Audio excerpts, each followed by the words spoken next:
Availability bias itu kecenderungan kita menilai sesuatu dengan dasar informasi yang kita ingat, yang kita miliki.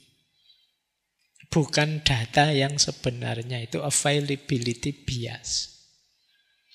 Adanya data itu, terus hanya itu saja yang kita pakai karena yang kita ingat ya itu. Itu namanya availability bias.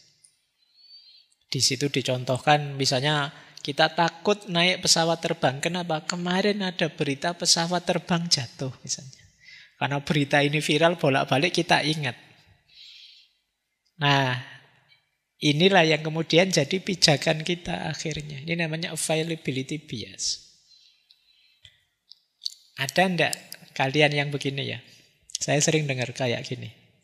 Simbah saya itu merokok, tapi sampai usia 90 tahun sehat saja. Itu berarti kan rokok itu sehat.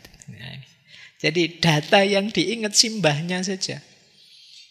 Padahal ada berapa ratus, berapa juta orang yang sakit paru-paru karena merokok. Nah, ini namanya availability bias. Kalian nyari contoh yang memang cocok dengan maumu, yang pas yang kamu ingat saja. Data yang tersedia itu sih, makanya itu yang kamu pakai. Yang kamu ingat itu yang kamu pakai. Ya, teman saya itu tidak pernah belajar, buktinya juga sukses. Ini yang kamu ingat, ya itu yang kamu pakai. Itu namanya availability bias. Jadi contoh-contohnya ya sesuai pengalaman yang kamu miliki. Ngapain kuliah tinggi-tinggi? Toh pengusaha ini tidak pernah sekolah. Buktinya dia kaya. Kamu ngambil contoh yang itu, yang pas, kamu hafal. Karena memang viral, aneh, terus orang mudah ingat. Dan ini terus jadi data.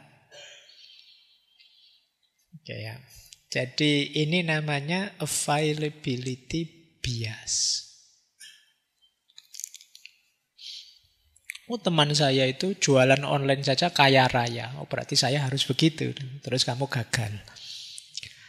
Teman saya investasi ini sukses. Nah, teman saya jual rumahnya orang tuanya sekarang kaya.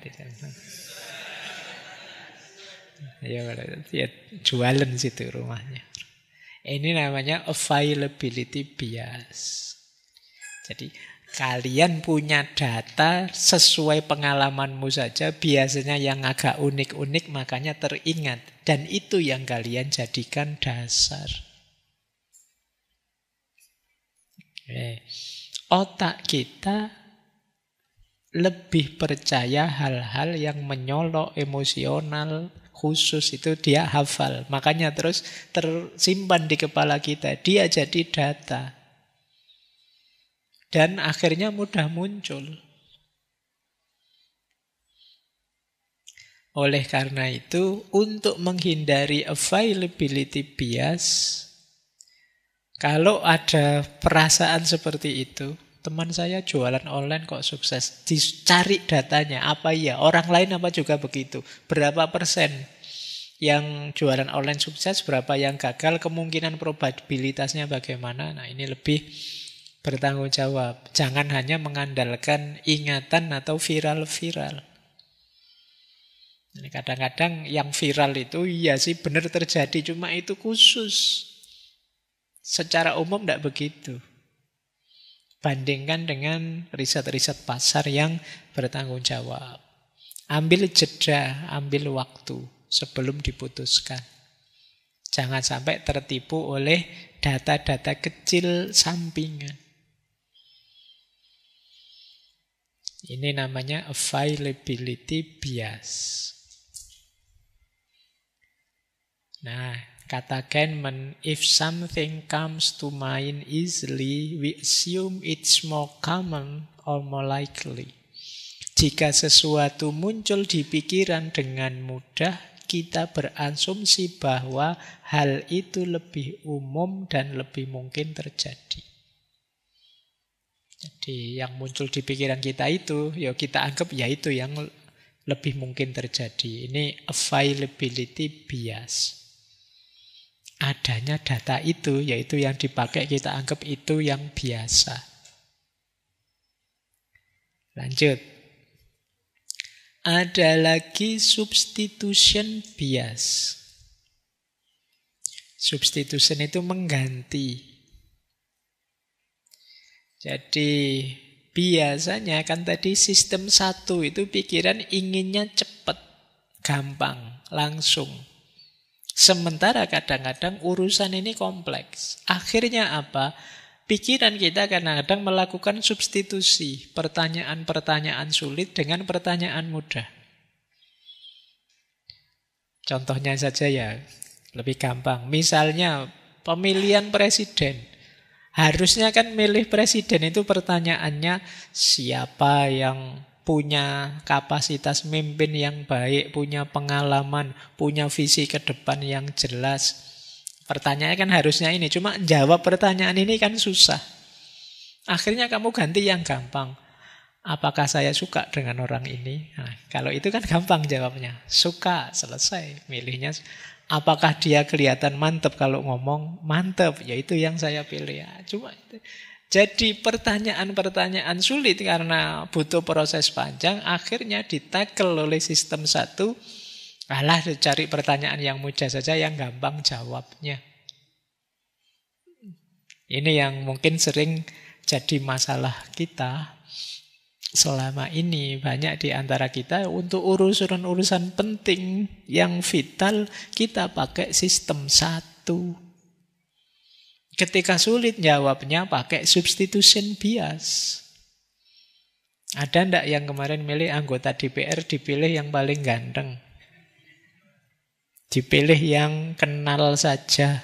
Dipilih itu kan substitution bias.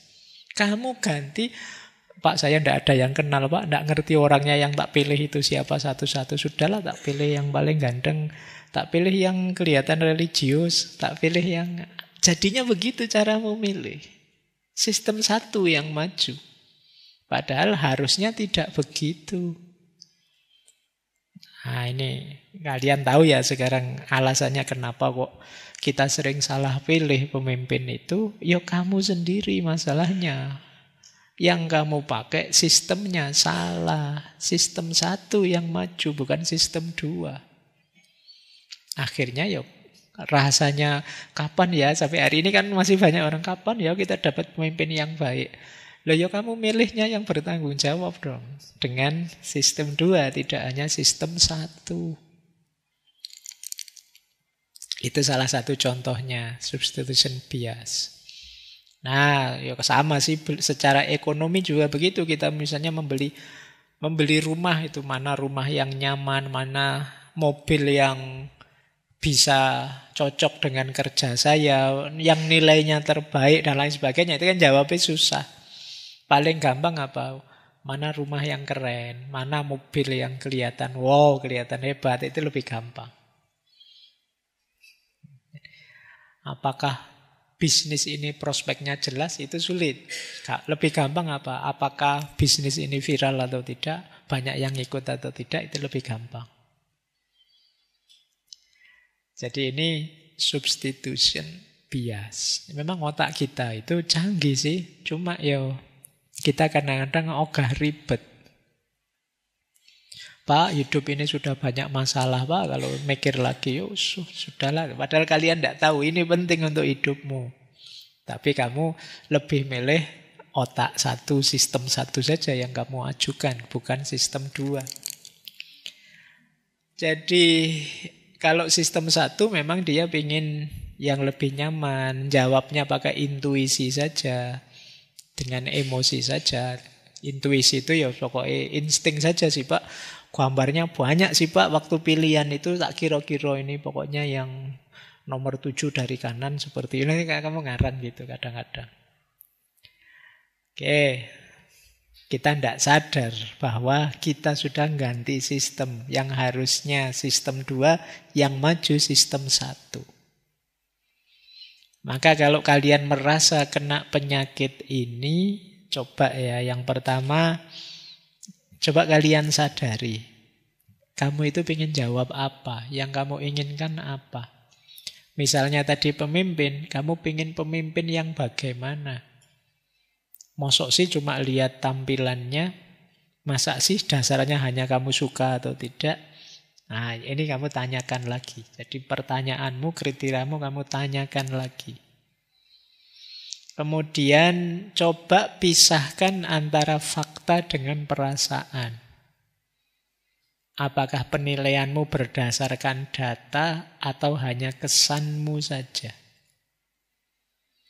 Kemudian gunakan sistem 2 secara sadar. Ambil waktu untuk berpikir rasional, cek ulang asumsi-asumsinya. Pertanyakan kembali, apa ini jawaban yang benar? Ini substitution bias. Kata Kahneman, jika jawaban yang memuaskan untuk pertanyaan yang sulit tidak ditemukan dengan cepat, sistem 1 akan menemukan pertanyaan terkait yang lebih mudah dan akan menjawabnya. Begitu kita males mikir, sebenarnya kita tetap berpikir, cuma yang maju sistem 1. Main kira-kira, insting saja. Dan ini kalau untuk hal penting dalam hidup kita, ya resiko. Ya, kadang-kadang kan kita dikritik orang, alah nyari jodoh nggak perlu rumit-rumit, dikira-kira wae itu. Yo, saatnya maju 2, kamu maju 1.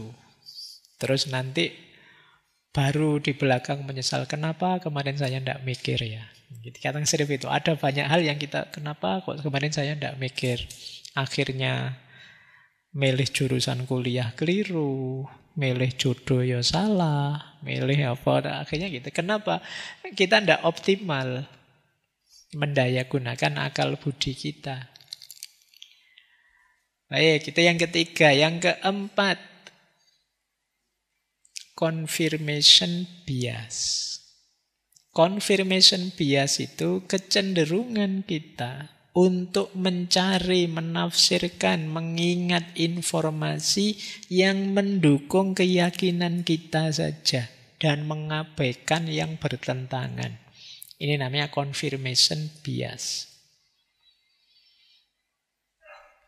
Jadi ini seperti kita ya, kalau sudah mengidolakan seseorang atau satu kelompok atau satu partai, itu biasanya sudah right or wrong, benar salah harus saya bela. Akhirnya apa? Kita selalu mencari data yang mendukung keyakinan kita. Kok ada data yang berbeda, kita akan menyebutnya, itu hoax saja, itu tipuan saja. Ini namanya confirmation bias. Misalnya saya kasih contoh lagi. Kan banyak sekarang iklan-iklan obat misalnya. Obat herbal A menyembuhkan penyakit ini. Itu kan kita terus membaca testimoni orang yang berhasil saja. Sama yang jualan juga yang dimuat tentu saja testimoni yang sukses saja. Tapi begitu ada berita pembanding, ini ada studi ilmiah yang menyatakan bahwa ini belum terbukti, itu kita tidak percaya. Wong buktinya banyak kok Pak orang yang sembuh. Ini namanya confirmation bias. Jadi kita hanya mengambil data yang mengkonfirmasi keyakinan kita. Kalau ada data yang membantah keyakinan kita, kita tidak percaya. Ini kalau istilahnya Sartre, kita itu lebih sering ingin mendengarkan gema suara kita sendiri.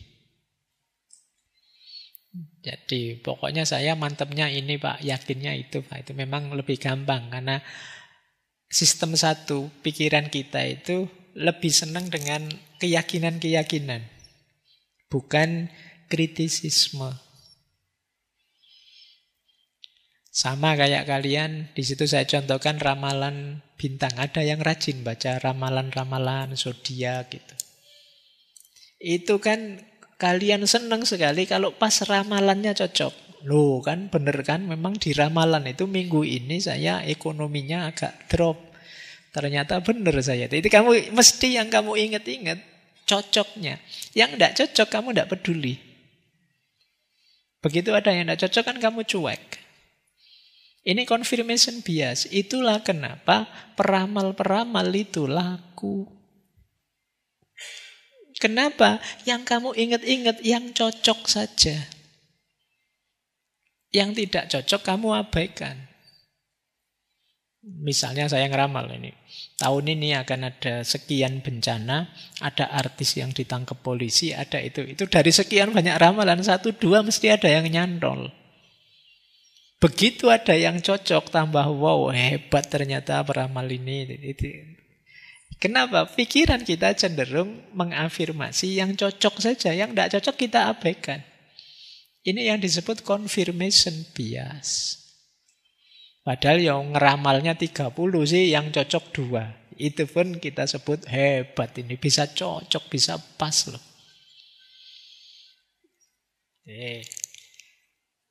Baik.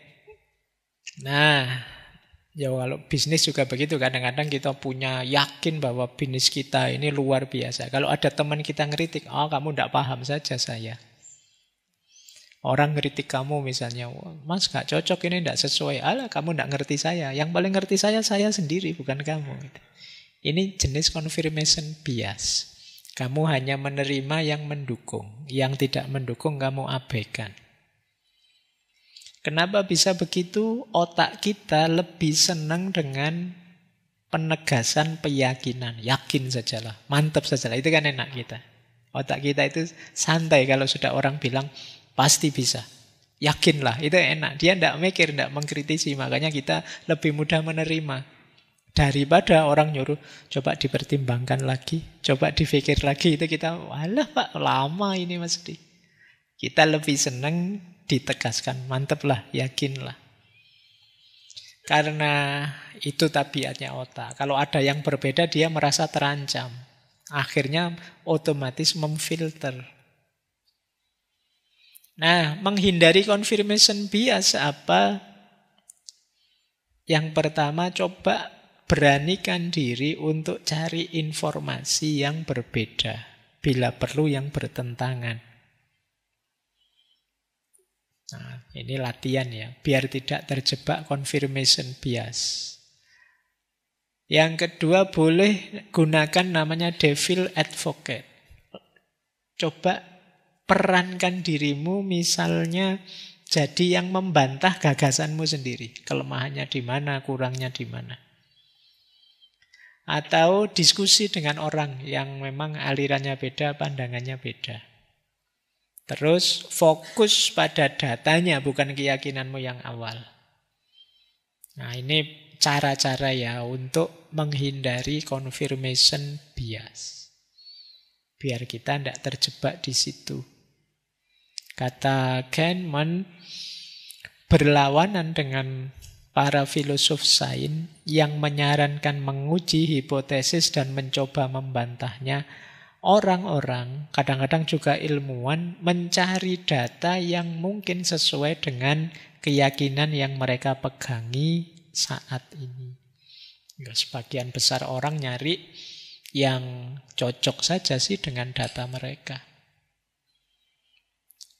Dengan keyakinan mereka. Padahal kalau kita di dunia ilmiah, apalagi di filsafat, itu ya kita diminta untuk menguji lagi benar salahnya pandangan kita. Terus ada lagi masalah namanya representatif bias. Representatif bias itu kecenderungan kita untuk menilai, memvonis sesuatu berdasarkan kemiripannya dengan prototipe atau stereotip tertentu. Misalnya, ada teman yang kemana-mana pakai jas, pakai dasi. Kalau ngomong mantep, lulusan universitas top. Jadi kita sih, wah ini orang ini akan sukses besar. Seperti wirausahawan. Nah ini namanya representatif bias. Kamu punya teman rajin ikut ngaji filsafat, kemana-mana bawa buku, rambutnya agak rontok sedikit, kayak kakean mikir gitu, terus ini calon filosof besar ini. Nah, ini namanya representative bias. Jadi kamu tidak ngerti aslinya, hanya lihat tampilannya sekilas, terus kamu simpulkan dia seperti itu. Ini namanya representative bias.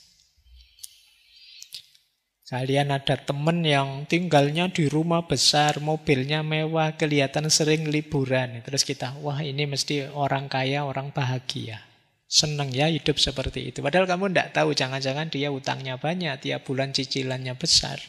Di rumah gegeran terus sama keluarganya. Kita juga tidak tahu, tapi kita hanya lihat representasinya saja. Tampilannya saja sudah kita simpulkan. Nah, ini yang disebut representatif bias. Kita sering begini. Hanya lihat tampilannya. Wah, ini kelihatannya orang soleh ini, dia bajunya seperti itu, kostumnya begitu, harus cium tangan ini. Kita sering begitu. Representatif bias. Padahal kita tidak ngerti aslinya seperti apa. Oke, ini lagi-lagi kerjanya sistem 1. Kalau ini kan gampang, tinggal mencocokkan saja. Biasanya begini. Kalau anak kuliahan biasanya begini. Kalau orang soleh biasanya begini. Kalau orang pinter biasanya begini. Sehingga kita terjebak dengan standar-standar tadi. Oke ya, menghindari representatif bias. Yang pertama, base rate. Pertimbangkan data dasarnya. Biar kita tidak salah hitung.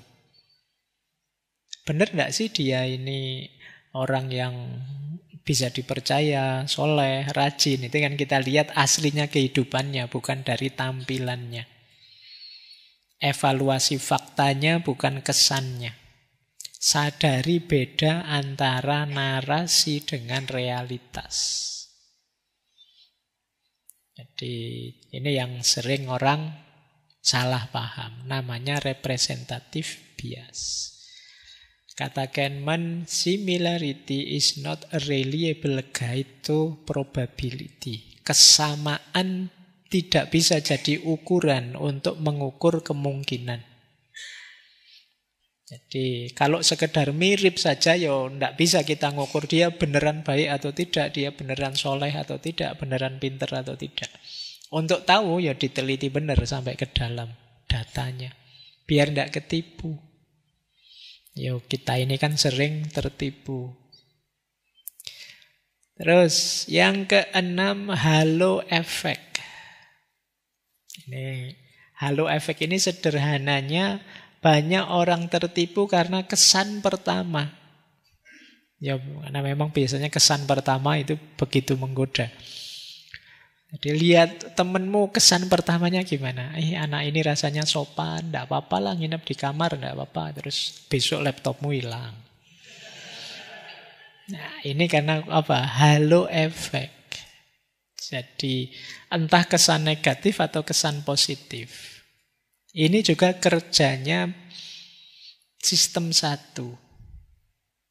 Kadang-kadang kita ketipu. Ini kelihatannya bonafit loh. Ini orangnya pakai jas semua, pakai dasi semua. Kamu tertipu di situ. Nah, cara menghindari halo efek, pisahkan penilaian kita dari kesan kita. Ditunda. Menilainya jangan cepat-cepat. Luangkan waktu untuk mengumpulkan data. Jangan berdasarkan kesan saja. Gunakan kriteria yang baku. Jangan tertipu oleh kesan pertama. Ini halo efek. Kayak teman-teman belanja misalnya, kadang-kadang kesan pertama ini sering menjebak. Kelihatannya kok keren ya, kelihatannya kok elit ya, kelihatannya ini kesan pertama. Kata Kahneman, nobody would say I am voting for this guy because he's got a stronger chin. But that in fact is partly what happened. Tidak seorang pun akan berkata saya milih orang ini karena dia punya dagu yang lebih kuat. Tapi pada kenyataannya itulah yang terjadi. Ini mungkin pilihan DPR atau pilihan presiden mungkinnya. Kalau orang ditanya, kamu milih berdasarkan Gantengnya ya, berdasarkan gagahnya lah. Oh, enggak, masa saya kayak gitu. Tapi faktanya sebagian besar orang begitu. Kamu milih berdasarkan lemah lembutnya ya. Kamu milih berdasarkan. Tapi ya kita mesti jawabnya tidak. Tapi faktanya begitu, kata Kahneman. Orang selalu tertipu oleh kesan pertama. Nah, itu kalian pengalaman sudah yang seperti ini. Terus framing effect. Framing effect itu kita tertipu oleh cara informasi itu diajukan. Misalnya, ada iklan investasi yang di yang pertama kita diiming-iming keuntungan 80%. Yang kedua ditawari rugi 20%. Ini sebenarnya sama sih. Tapi kita akan lebih milih untung 80% karena angkanya besar. Padahal kalau dihitung-hitung ya podo. Untung 80% itu ya rugi 20%. Diskon 100 juta untuk pembelian minggu ini karena harga naik 100 juta minggu depan. Sama itu sebenarnya. Jadi hari ini di diskon kan kita terus cepat-cepat ingin beli hari ini. Ya, sama saja diskonnya seperti keuntungan. Padahal ya itu tadi jatuhnya sama. Di frame cara orang mengekspos beritanya. Coba ya ini sama-sama pajak naik. Kalimatnya beda. Naikkan pajak orang kaya untuk membantu yang miskin.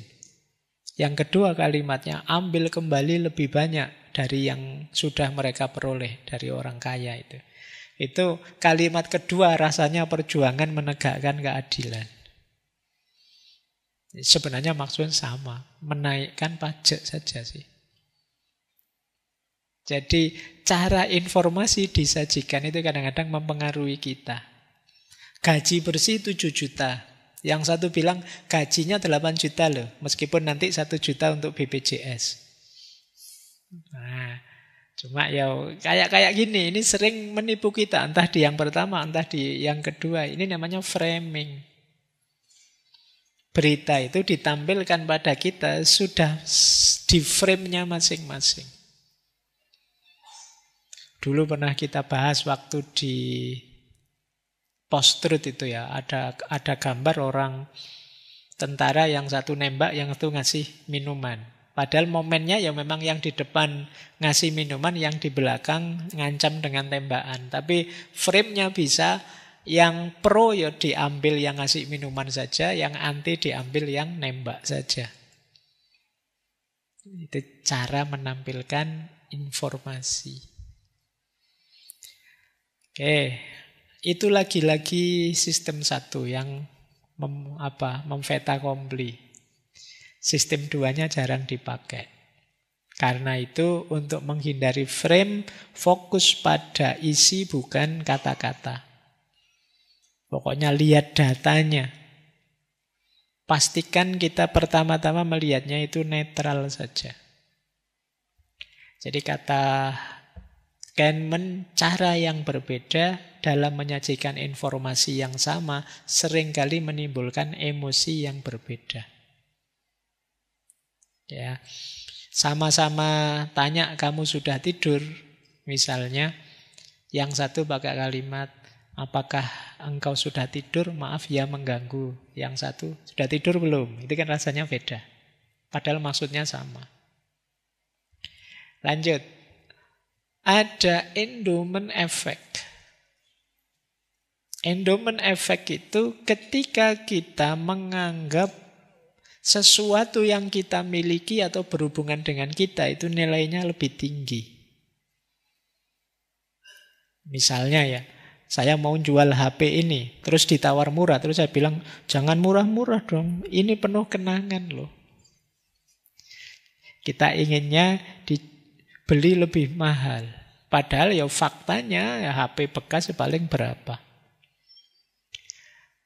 Jadi kita kadang pakai alasan, ini punya nilai sejarahnya sendiri loh, ini penuh kenangan buat saya loh. Ya nilai sejarah, kenangan itu bagi saya, tapi bagi yang mau beli tidak ada.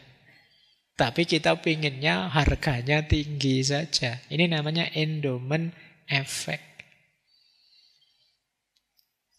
Jadi kita ingin memberi nilai lebih. Lagi-lagi ini sistem satu, emosi kita yang maju terlebih dahulu. Oke, makanya pisahkan emosi dari nilai ekonomi, nilailah secara objektif.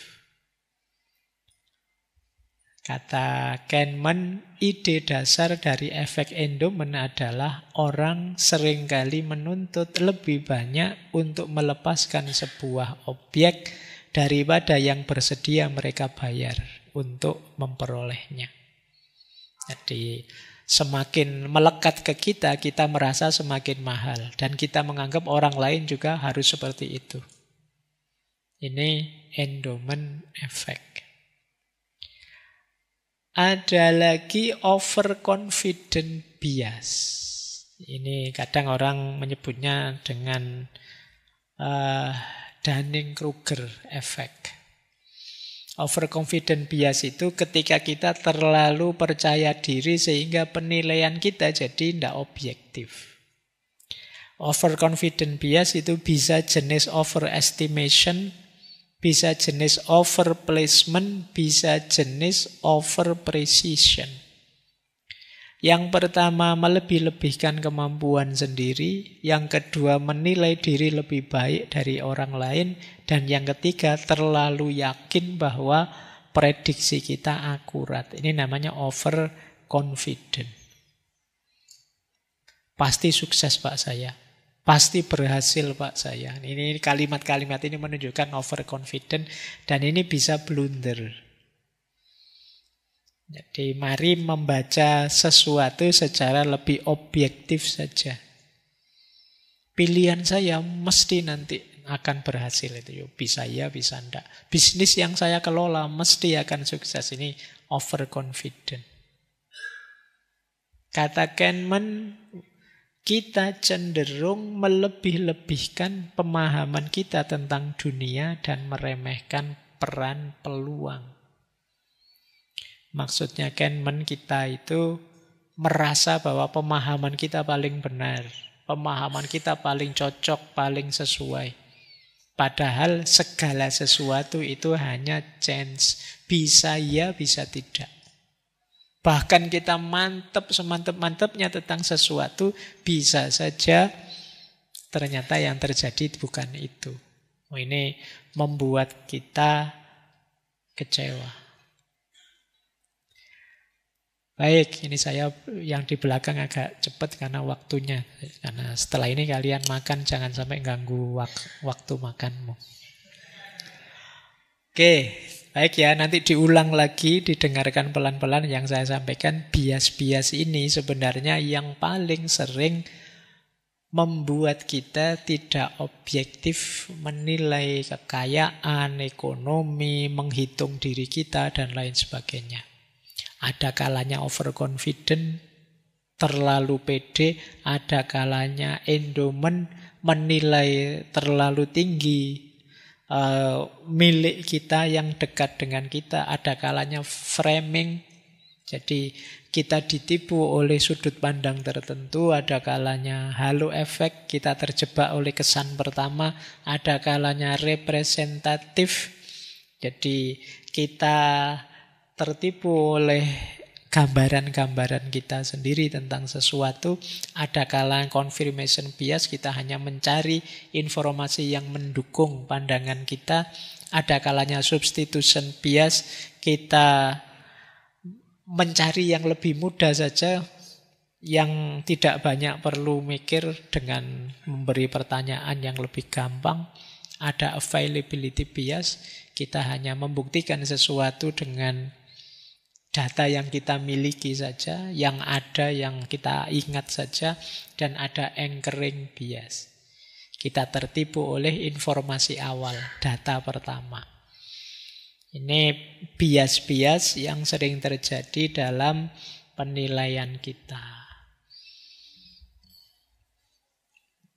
Ada kalimat menarik dari Kahneman yang menurut saya menarik quote ini. It is nonsense to say money doesn't buy happiness, but people exaggerate the extent to which more money can buy more happiness. Tidak masuk akal untuk mengatakan uang tidak membeli kebahagiaan, tetapi orang-orang membesar-besarkan sejauh mana lebih banyak uang dapat membeli lebih banyak kebahagiaan. Jadi maksudnya begini, kan kadang kita mendengar orang bilang, yo untuk bahagia kita perlu uang dong. Iya, tidak mungkinlah kita bisa bahagia tanpa uang sama sekali. Tapi sejauh mana perannya uang untuk membawa kebahagiaan dalam hidup kita, itu kadang-kadang kita melebih-lebihkannya. Jadi uang bisa membawa pada kebahagiaan, tapi tidak semua jenis kebahagiaan bisa dibawa oleh uang. Kalau kebahagiaan yang jenis kesenangan saja, pleasure life, bisa dihadirkan oleh uang. Tapi kebahagiaan yang jenis good life, hidup dengan baik, sesuai dengan nilai-nilai yang kita yakini, ini uang kurang terlalu berfaedah. Jadi, ya uang bisa membawa kebahagiaan, tapi perannya tidak sebesar yang kita bayangkan. Nah, ini sebenarnya quote ini maksudnya ke situ. It is nonsense to say money doesn't buy happiness. Ya, tidak mungkin lah, omong kosong kalau orang bilang tanpa uang kita bisa bahagia. Tapi uang bukan satu-satunya faktor yang bisa membuat kita bahagia. Masih banyak faktor dan variabel yang lain. Ini untuk tidak membuat kita terlalu idealistik dan juga tidak membuat kita terlalu rendah standar kebahagiaannya. Baik, saya kira itu ya untuk malam hari ini. Yo, paling tidak sedikit-sedikit kita dapat wawasan tentang bagaimana kesalahan-kesalahan berpikir yang sering kita lakukan di ranah ekonomi. Minggu depan kita lanjutkan dengan psikologi of money, psikologinya uang. Masih berhubungan antara psikologi dengan ekonomi. Baik, untuk malam hari ini kita akhiri dulu. Kurang lebihnya mohon maaf. Wallahul muwaffiq, wallahu a'lamu bissawab. Wassalamualaikum warahmatullahi wabarakatuh.